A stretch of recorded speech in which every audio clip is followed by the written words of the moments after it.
Beneath the ordinary world lies a veil, and behind it, the voices of the lost still whisper. We are your guides into the shadows, where true crime meets the paranormal. From chilling crimes to haunted histories, we uncover the stories that refuse to rest. This is Veil of Echoes.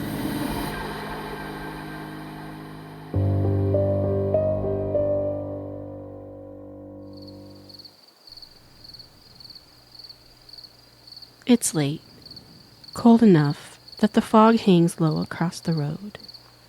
You're driving through Point Pleasant, West Virginia, alone.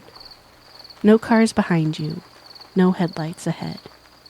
Just the sound of your tires moving across pavement, and the occasional flicker of dying streetlights. At first, you don't notice it, because it's standing perfectly still. Near the trees, too tall to be a person, too dark to fully make out.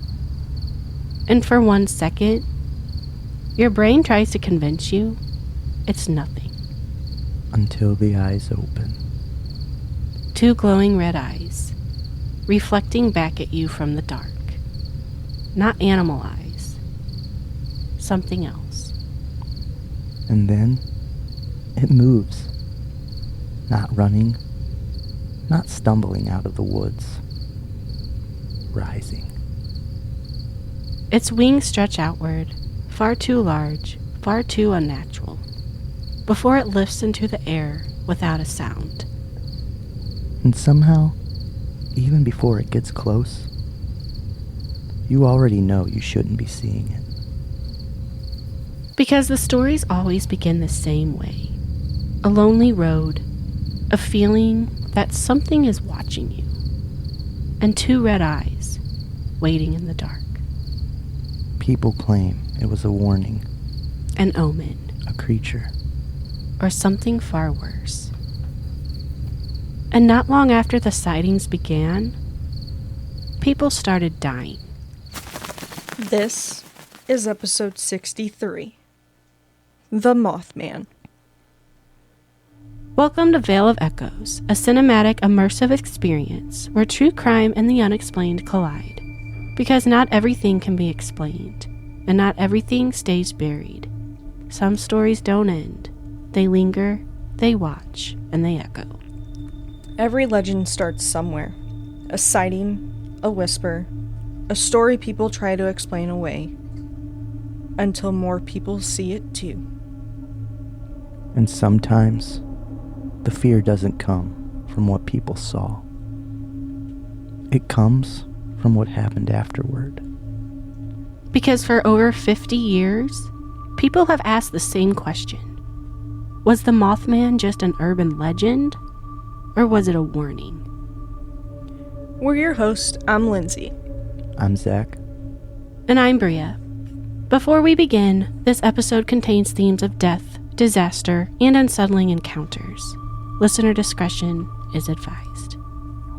If you enjoy immersive true crime and paranormal storytelling, make sure you're following Veil of Echoes on your favorite podcast platform. Leaving a rating or a written review really helps our stories reach more listeners, and we truly appreciate all of your support. And as we move through May, we're officially preparing for our very first monthly giveaway. At the end of this month, we'll be choosing our first winners. The giveaway packages should be shipping during the first part of June, and we honestly cannot wait for you guys to see everything we've been putting together. Yeah, it's really cool. Like, I'm jealous. Yeah. I'm sorry. Yeah. Like, I would love to receive something like that. I mean, you should just keep a little bit of each of them. Just well, I know, but still, when our I'm studio just gets like, put together. it's pretty cool. Like, It will be if nice. I was someone who just ran, I'd be like, whoa. It stays with the aesthetic too. It'll feel like a Veil of Echoes box. Yes, like a seance. I mean, pretty much be able to have one. Right. And by the end of this month, we'll also officially be choosing our listener name. Right now, Veil Walkers has definitely been one of the favorites. But we'll be putting up polls on TikTok and Instagram soon, so you guys can help decide what officially becomes part of the Veil of Echoes universe. That's so cool. Sorry. So cool. I'm nerding out. And this summer, we'll also be launching something new. A place for your stories. And we're calling it Echoes from the Veil. If you've experienced something unexplainable, paranormal, or something that stayed with you, we want to hear it. You can send your experiences to us through our socials or email us directly at veilofechoespodcast@gmail.com. We'll be featuring some of your stories in future episodes. Yeah, it's exciting. And tonight's story is one of the most infamous paranormal legends in American history. A creature with glowing red eyes. Sightings that terrified an entire town. And a disaster that made people wonder if it was trying to warn them all along. Long before the Mothman became part of American folklore, before the documentaries, the books, the festivals, there was just a small town in West Virginia, Point Pleasant, a quiet river town near the Ohio border. And in November of 1966, something there began terrifying people. Not all at once. At first, just whispers. A strange figure near the old TNT area.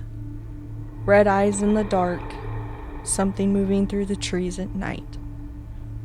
The sighting centered around an abandoned World War II munitions site, known locally as the TNT area, a remote stretch of land filled with old storage bunkers, overgrown roads, and dense woods. The kind of place that already feels unsettling during the day, but at night, completely isolated. And on November 15th, 1966, that's where the first major sighting happened. Two young couples, Roger and Linda Scarberry and Steve and Mary Millette, were driving near the TNT area late that night when they noticed something standing near the road. At first, they thought it was a man. Until it moved. According to their reports, the creature was massive, roughly 7 feet tall, dark in color, with glowing red eyes. Linda Scarberry later described it as a slender, muscular figure, with wings folded behind it. But she said the eyes were what disturbed her the most, almost hypnotic, like she couldn't fully look away.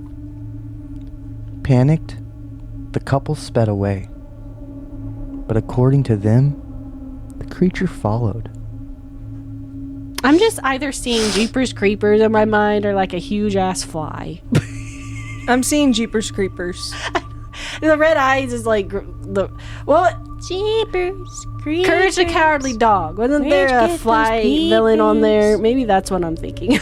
There was the one And that it would took, like suck fat out of the body or something. Yeah, he was pretty gross. I love that show. Courage the Cowardly Dog.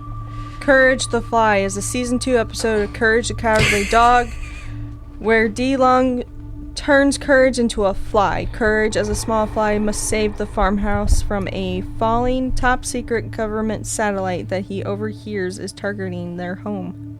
See, or maybe it was a different bug. There is a bug. No, it's...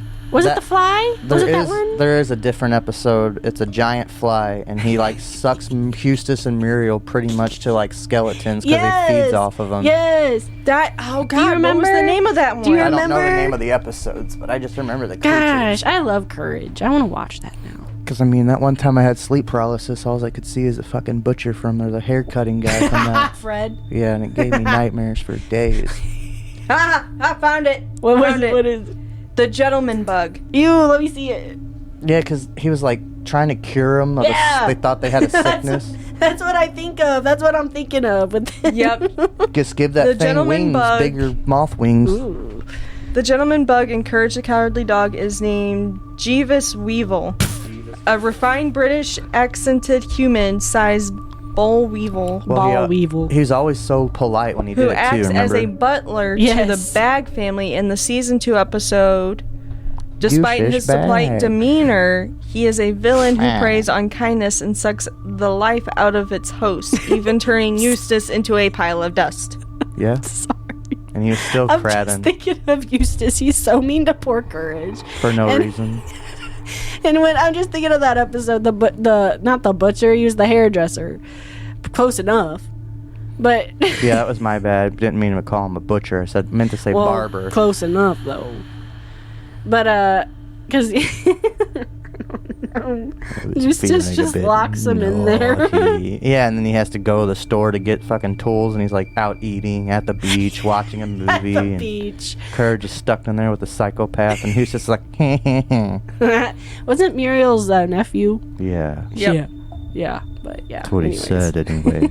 I think Muriel and Eustace just had dementia, and all these people are taking advantage of him. Yes. Especially that one guy that came and slapped him with a fish and used to call him Uncle Twinkle Toes. That show's so bizarre, man. Very bizarre. Or the banana town. Yeah, that was What the weird. hell? They like ended up in the future, I don't know. and it was just a bunch of apes eating these fucking banana people. And it's pretty much just a symbiote of just symbolism of how our government's treating us. Return the slab. That I have no idea the Eustace, message like- behind that one. I ain't gonna. You can't have it. Money. God damn it. Gosh. Okay. Anyways. He was always talking about his brother. He's like, he's not getting it. His mom was just as bald as him and just as mean. Yeah. They treated Courage so wrong. I know, besides poor Muriel. I know, and he still saved Eustace. I would have bit I his know, fucking you dick still right did off. because Muriel loved him. Anyways, were we? They later claimed it made a screeching sound and chased them all the way to Point Pleasant city limits. I really want to know What was what, this? like, when they say screeching sound, do they mean like I mean, I'd be driving away too. kind of like the sounds that I make to scare your children? Oh my god. Yes. Yes. Yeah. Oh my gosh. I don't know, it'd be Oh shit. all the different creatures I came across in the Ew. nighttime. You'd be like, 'Cause so many different things can make that Jeepers noise. Creeper. The creeper didn't really make sounds, did he? He just made. I thought he made. There's fucking frogs out there that There was screech that weird, one. and you're I like, mean, what where the he fuck? was sniffing, and he Yeah. was however many nose holes It was he the had. Jeepers Yeah, Creepers yeah. too. He was Yes. chasing down the football team on the bus, and he flew up to the window, and he's like, He was licking the when window. he saw the guy, he's like, Ew. I'm like, what the fuck? Yeah, I Goodness love that. gracious. After Jeepers, this two Where'd first get those movies, it peepers? didn't. First one was sick. They should have used The second one was good too. the third one. I Kind don't of like really Wrong recall Turn. much from They it. should have just stopped after Wrong the Turn- second one. I don't know. Wrong Yeah. Turn 4 was brutal. Pretty Yeah, but you gruesome. didn't watch that one where they were doing each other. Well, good. What the fuck? I don't need to watch no fucking hillbilly incest shit going on. I already watched them eat people. That's enough. That's one of the reasons why I didn't care for The Hills Have Eyes. I remember Oh my god. the first That gave night me we watched nightmares, Wrong man. Turn 4. I think I just got done eating fazoli's, and we were watching a part where he was like chopping them up, and then fucking I was Ugh. like, I just threw up. I Yeah. was like, Yep. it all came up at once. It's like I probably should have waited a little bit. Ugh. The next day, local newspapers published the story, and almost immediately, more sightings started coming in.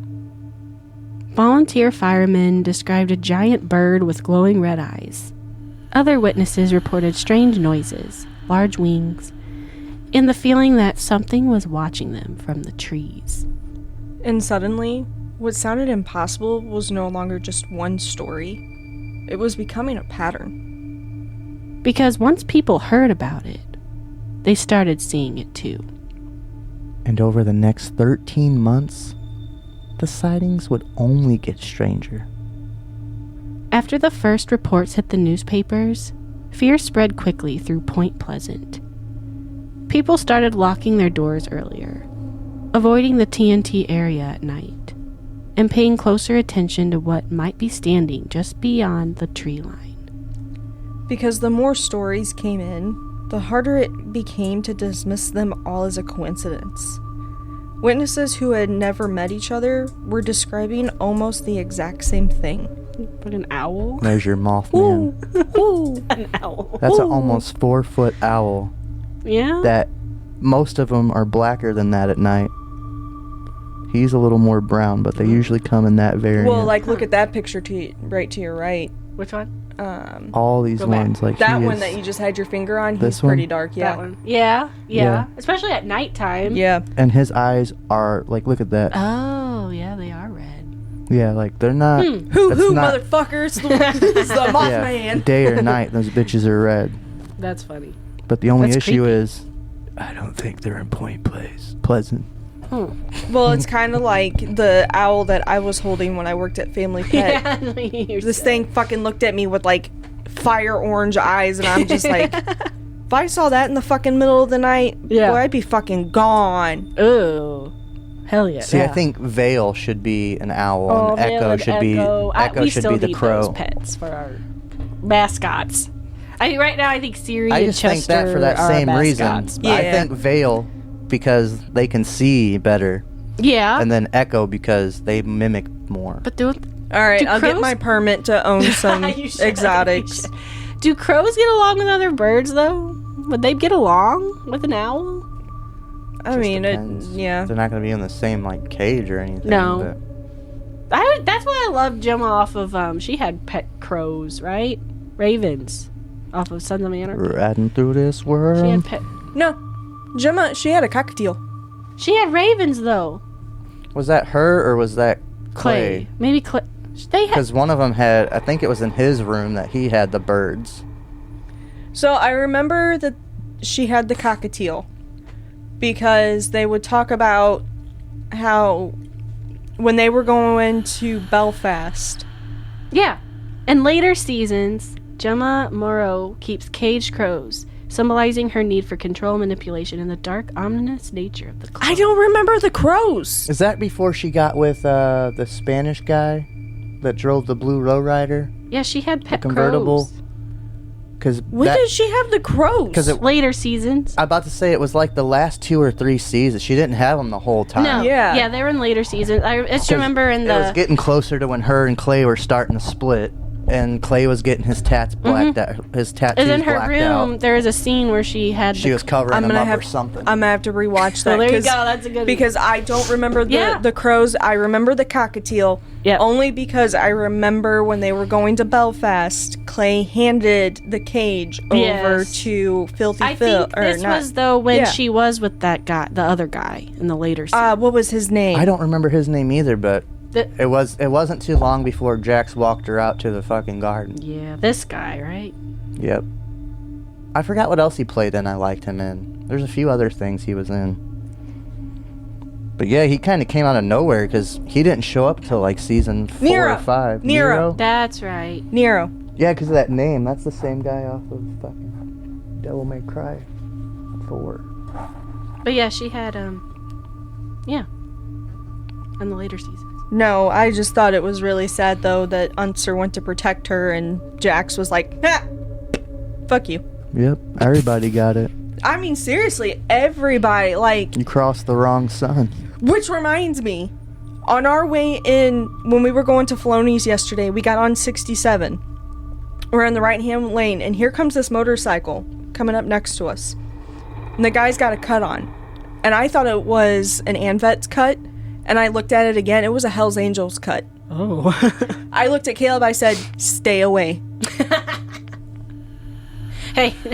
I said, because you could veer into their lane, and they could think that it's Hey, they retaliation. couldn't be impersonating a Hell's Angel too. If they're impersonating a say- Hell's Angel, they better watch the fuck I out. was gonna say. They better make sure that they know their shit if they're impersonating, because them motherfuckers, they don't joke around. No, they don't. They Like, don't. I don't just like if you label an MC as a gang, no, they're not a gang. Mm-hmm. They are strictly an MC. It is never considered a gang. Nope. Yeah. Yeah, all their illegal activities aren't considered gang activities. Motorcycle clubs scare the shit out of me. Oh, yeah. Especially after learning that a lot of the crew on Sons of Anarchy would hang out with a lot of the Hells Angels, and they described, some stuff that they were told.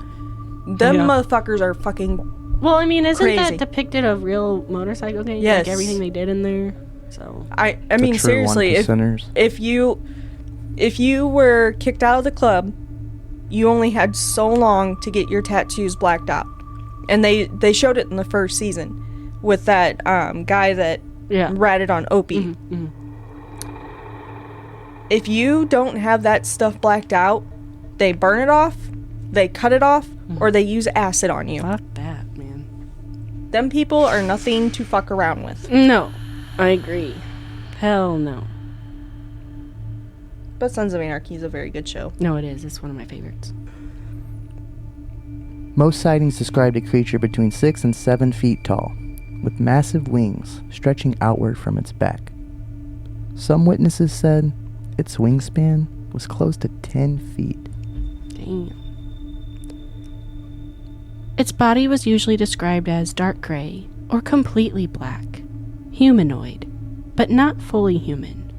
And almost every account focused on the eyes. Bright red, reflective, glowing in the darkness like bicycle reflectors caught in the headlights. It was a red like you've never seen before. It was like lit up, but it wasn't lit up by any light or anything. She never forgot those eyes, and that's what I remember most of all, those eyes that were slanted. Over the next several days, more and more reports surfaced. 2 volunteer firemen claimed they saw a giant bird with red eyes.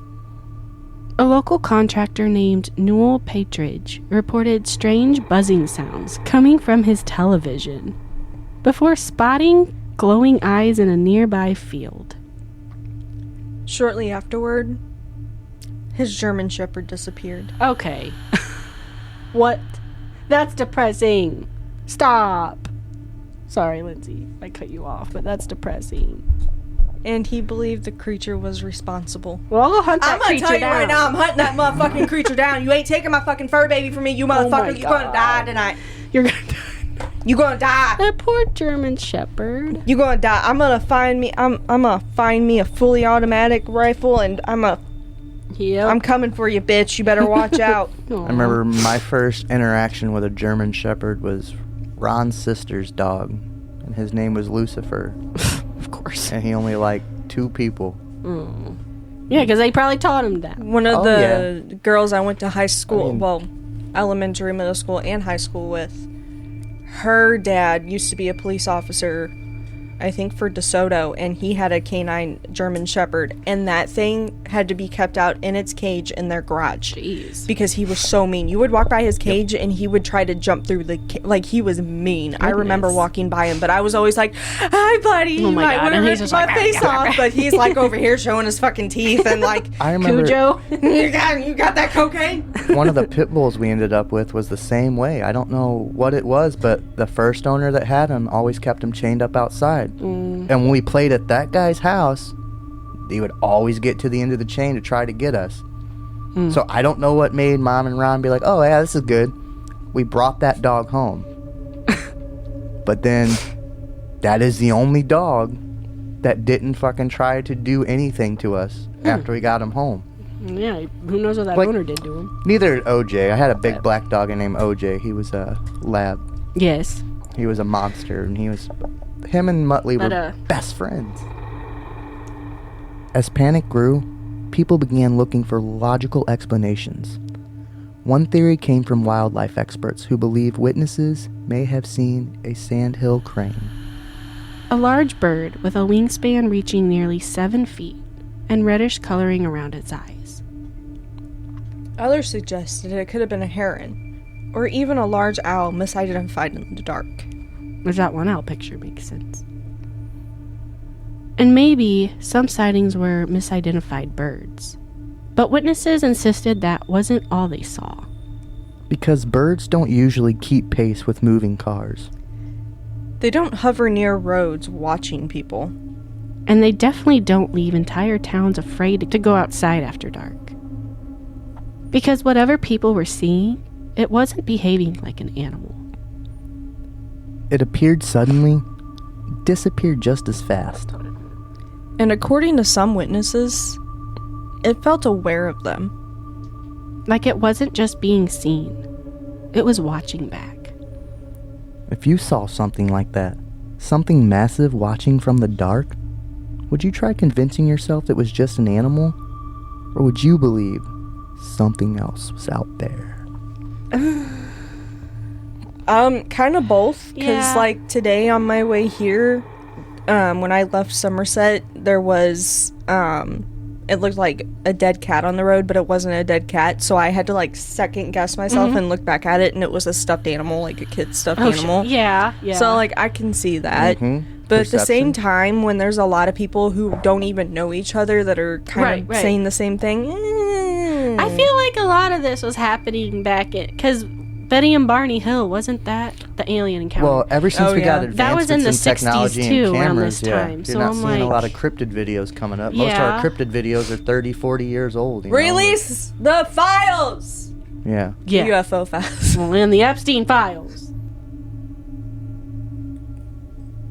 At first, the Mothman sightings felt like isolated encounters. Strange, unsettling, and unexplainable. But over time, people in Point Pleasant started noticing something else. The sightings seemed to happen right before tragedy. And that's when the fear changed. Because suddenly, the question wasn't, what is that thing? It became, why is it here? On December 15th, 1967, just over a year after the first Mothman sightings, the Silver Bridge collapsed during rush hour traffic. 46 people died. Cars plunged into the icy Ohio River as the bridge tore apart without warning. And almost immediately, people began connecting the disaster to the sightings. Some believe the creature had been trying to warn them, appearing before disaster, watching, waiting. Not causing tragedy, but predicting it. And over time, that idea became one of the most enduring parts of the Mothman legend. Not simply a monster, but an omen. I like that theory. I do too. Author John Keel would help popularize the story through his 1975 book, The Mothman Prophecies. Keel believed the sightings were connected to larger paranormal events, including UFO reports, premonitions, and encounters with mysterious men in black. And? Oh yeah, I've seen that movie. And in 2002, the story reached an even wider audience through the Mothman Prophecies film, starring Richard Gere. And even after the bridge collapse, the legend didn't disappear. People continued reporting sightings across the United States, Chicago, West Virginia, remote highways. Always the same general description. Large wings, dark figure, red eyes. And the feeling that something terrible might happen next. Maybe the Mothman was never meant to be understood. Maybe it was only meant to appear. Right before everything falls apart. And maybe that's what makes it so terrifying. Not that people saw it, but that something awful always seemed to follow. Do you think some tragedies can leave behind warnings? Or do you believe people simply search for meaning after disaster strikes? I think so. I definitely think they can leave behind warnings. Yeah. Wasn't there another... Isn't there another cryptid, like you saw him and that meant something bad was gonna happen too? Or maybe I'm just thinking of the Mothman.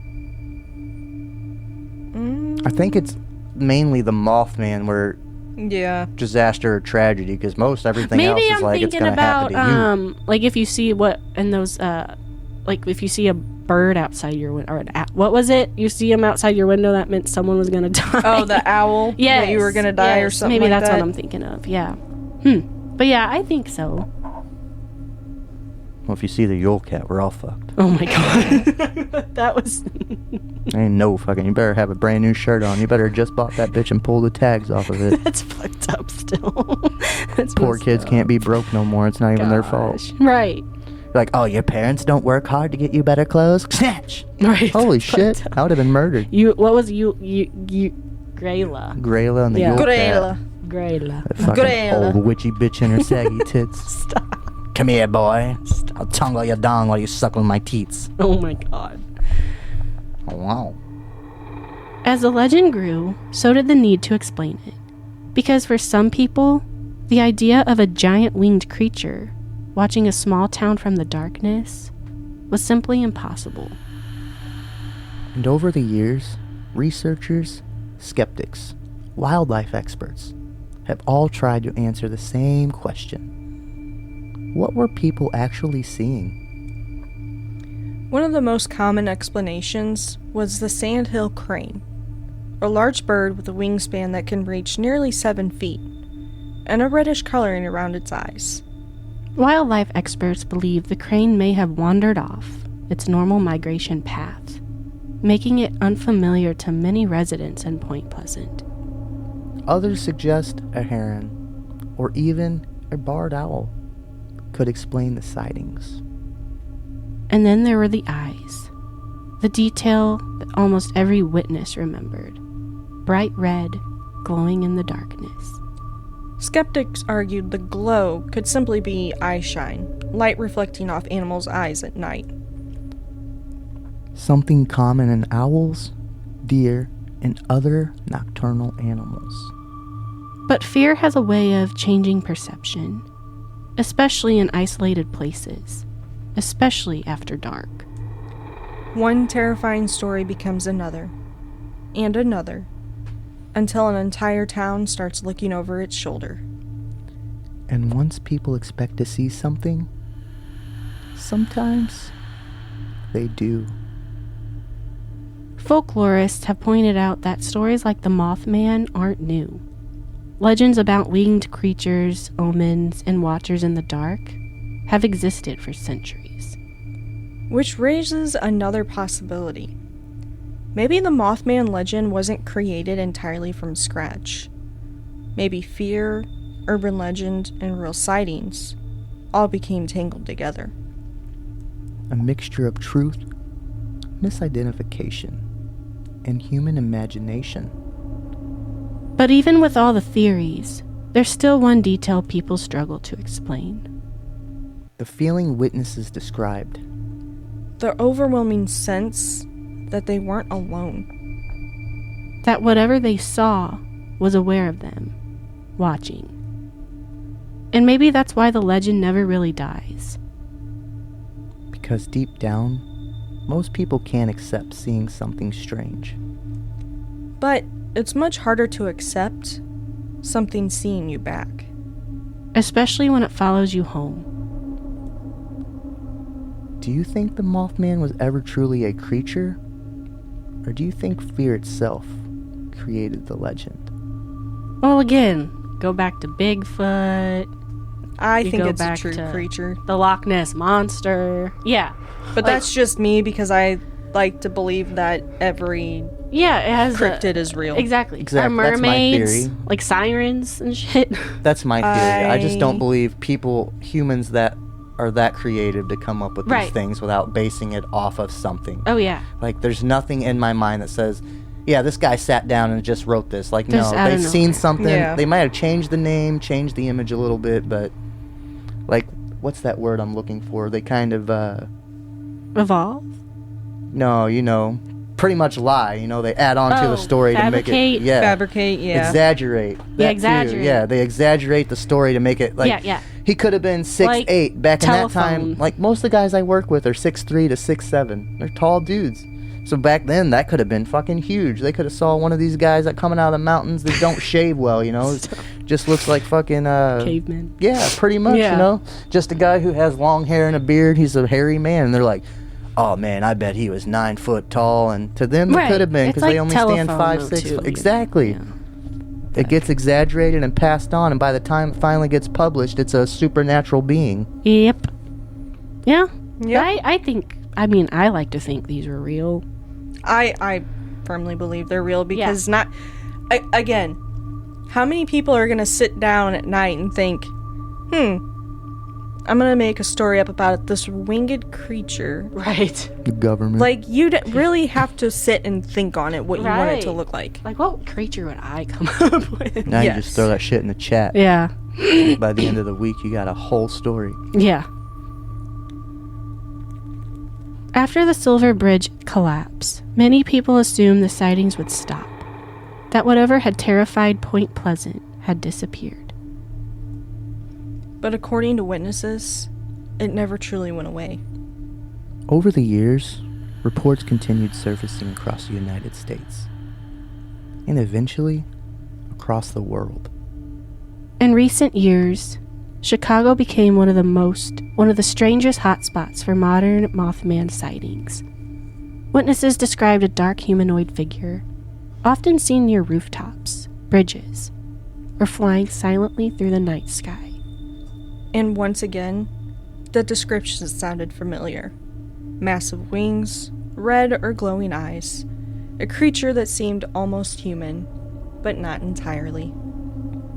Some reports were likely hoaxes, others misidentified birds, and some sightings probably fueled by the legend itself. But not every witness believed that explanation. Unlike 1966, modern sightings spread instantly. Photos, videos, forum posts. A single encounter can reach millions of people overnight. And the more people hear the story, the more they start looking for it. Which creates a strange cycle, because once a legend becomes a part of culture, people begin seeing it everywhere. But in Point Pleasant, the Mothman has become more than fear. It's become part of the town itself. Every year, thousands of people travel there for the annual Mothman Festival. Well, that's cool. I've seen videos and stuff of it. It looks like a lot of fun. It's just kind of like where they have like the Krampus one. Nice. We should go. One time. There's a museum, a 12-foot metallic statue, tours of the old TNT area. And for many locals, the legend is no longer just terrifying. It's history. Point Pleasant was jam-packed today with locals and visitors making the trip for the annual Mothman Festival. Thousands lined the streets eating street food, buying Mothman merchandise, and visiting the famous Mothman statue in Hartley Square. Many made offerings of baked beans and kissed the statue. People travel from all over the country to see Point Pleasant and Mothman after nearly 60 years of the first reported sighting of him in West Virginia. Maybe the reason the Mothman legend survives is because it taps into something deeper. The fear that disaster can arrive without warning. The fear that something might be watching us before we even realize we're in danger. And maybe most settling of all is the idea that warnings exist around us all the time, and we simply don't recognize them. A shadow in the trees. Two glowing eyes in the dark. A creature appearing right before tragedy. Whether it was real, misidentified, or something far stranger, people are still talking about it, nearly 60 years later. And maybe that's because some legends don't fade. They wait. If you were driving alone at night and saw glowing red eyes watching you from the darkness, would you stop and look closer? Or never look back at all? We all know my answer. I mean, I would definitely look look closer. I'd have to look. I can't help it. I would have to look. Right. Yeah, I would. For sure. Yeah, because I mean, you're not just gonna, if you're driving by and notice something, it's not like, what the hell? I'm gonna tell you right now, if I had the opportunity to walk up to a lion in the wild. Right. And no, it's not. Yeah. True. After nearly 60 years, the question still remains. What did people actually see in Point Pleasant? A misidentified animal? A town consumed by fear? Or something far stranger. Because regardless of the theories, certain details never seem to disappear. The glowing eyes, the massive wings, the feeling of being watched.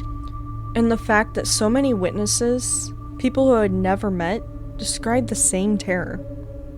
Not confusion, not curiosity, fear. And maybe that's exactly how legends are born. One strange night, one terrifying sighting, and one story that spreads faster than anyone can stop it. Until eventually, the story becomes larger than whatever started it. Something woven into the identity of an entire town. I want to go here now for sure. At night. Hell yeah, buddy. Yes, that'd be fun.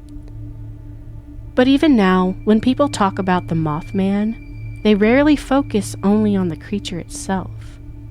They talk about what came after.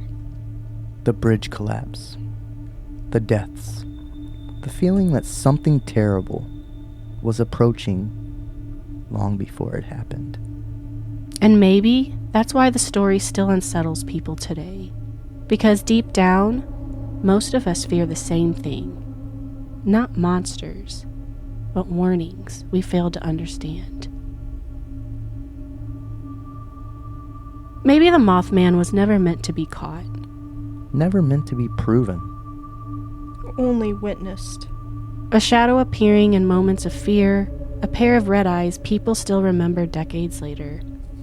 Waiting near dark roads, empty bridges, and places where tragedy lingers. And somewhere tonight, someone will swear they saw it again. Do you think the Mothman was truly a warning? Or do you think some legends become real simply because enough people believe in them? I believe it was a warning. Yeah. Well, it's interesting how these, fatalities happened after, or like these. The woman in white. Yeah. She's apparently another omen, I don't know, good or bad, that pops up before tragedy strikes. Yeah. But that True. mainly has to do with children. Yeah. So that's another one that's a little woohoo freaky. Yeah. Yeah, I definitely think... So we're going to have to catch a Mothman and punch a bitch in white. Yeah, definitely. And that concludes this episode of Veil of Echoes. If you enjoyed tonight's episode, make sure you're following Veil of Echoes on your favorite podcast platform. You can also follow us on TikTok, Instagram, and Facebook for teaser clip, tarot-style posts, weekly polls, and behind-the-scene content. And don't forget, our first monthly giveaway winners will be announced at the end of May. Along with the official reveal of our listener's name. So if you haven't already, keep an eye out for our upcoming polls on social media. Check 'em. Check all the Fuck social yeah, media. buddy. Poll it up. Vote. Please. You don't want to be called something you don't like. Yeah. Because somewhere tonight, someone is driving down an empty road. Looking into the darkness. Wondering if the stories were true. And maybe that's why this legend never really disappears. Because people are still searching the shadows for those red eyes. This Monday, we step into one of the most devastating tragedies in American history. A normal school morning that turned into something unimaginable. For years, people believed they understood the Columbine story. But much of what the world remembers was never the full truth. The warning signs, the fear, the survivors. And the tragedy that changed schools in America forever. Columbine. Until next time, keep your ears open. And the veil